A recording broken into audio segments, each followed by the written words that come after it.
Hello friend, আজ আপনাদের সম্মুখে কিছু গুরুত্বপূর্ণ কথা শেয়ার করতে যাচ্ছি।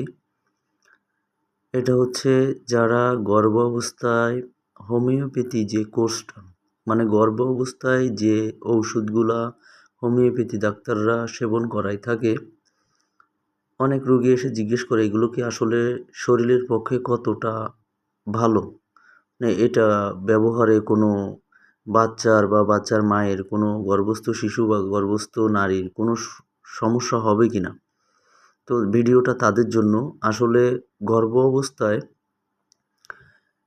রোগীরা সাধারণত গরম বেশি লাগে, এই জন্য তারা পাখার বাতাস চায়। তো পাখার বাতাস চাওয়া স্বাভাবিক, কারণ তাদের থেকে গরম বেশি লাগে। আর এই কার্বোভেজ ওষুধটা হচ্ছে এর একটা গুরুত্বপূর্ণ লক্ষণ হচ্ছে এর রোগী পাখার বাতাস চায়, তার যে কোনো সমস্যা হোক না কেন তার পাখার বাতাসটা খুব পছন্দ হয়ে থাকে। তো এই ওষুধটা এই জন্য গর্ভ অবস্থায় খুব কার্যকরী একটি ওষুধ। তবে ডক্টর কেন্ট তার লেকচারের ভিতরে লিখেছেন যে কার্বোভেজ, আমি আমার 10 বছরের যে রোগীলিপি বা রোগী দেখছি তাতে আমি 10 বছরে কোনো বিকলাঙ্গ সন্তান জন্ম হতে দেখিনি। সে বোঝাতে চাচ্ছেন যে আমার চিকিৎসা জীবনে আমি এই কার্বোভেজ ওষুধটি যেসব গর্ভবতী মাদের দিয়েছি তাদের গর্ভস্থ সন্তান কোনো প্রতিবন্ধী অর্থাৎ বিকলাঙ্গ সন্তান জন্ম হয়নি। তো এই জন্য আমরা সাধারণত এই ওষুধটি বেশিরভাগ ক্ষেত্রে ব্যবহার করে থাকি। তবে হোমিওপ্যাথিতে রোগীর চিকিৎসা করা হয়, রোগের নয়।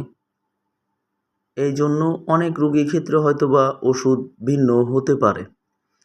তবে কার্বোভেজটা খুবই একটি গুরুত্বপূর্ণ ওষুধ। গর্ভ অবস্থায় এটি সেবনে বাচ্চা এবং বাচ্চার মা দুইজনেই সুস্থ থাকে এবং এই ওষুধটি একটি বলবান এটি শক্তিবর্ধক, খুবই শক্তিবর্ধক একটি ওষুধ। এটি মানুষের শরীরে জীবনী শক্তি পুনরুজ্জীবিত করে। যাদের জীবনী শক্তি দুর্বল হয়ে গেছে তাদের এই জীবনী শক্তিকে পুনরুদ্ধার করতে এই কার্বোভেজ ওষুধটি অসাধারণ কাজ করে। এই জন্য আমরা সাধারণত এই কার্বোভেজ ওষুধটি গর্ভাবস্থায় দিয়ে থাকি। এটা সেবনে কিন্তু খুবই উপকার পেয়ে থাকবেন আপনারা। তো যারা নতুন হোমিওপ্যাথি ডাক্তারি করবেন তাদের প্রতি আমার অনুরোধ, আপনারা রোগীর লক্ষণের সাথে মিলেই তো অবশ্যই ওষুধ দিবেন, কিন্তু এই কার্বোভেজ ওষুধটিকে আপনারা সবসময় অগ্রাধিকার দিবেন, তার সাথে মিলতেছে কিনা। ঠিক আছে, অন্য আরও মেডিসিন আছে, আমি পরবর্তীতে আপনাদের সামনে আলোচনা করব। আজকের ভিডিও এই পর্যন্ত। সবাইকে সাথে থাকার জন্য ধন্যবাদ।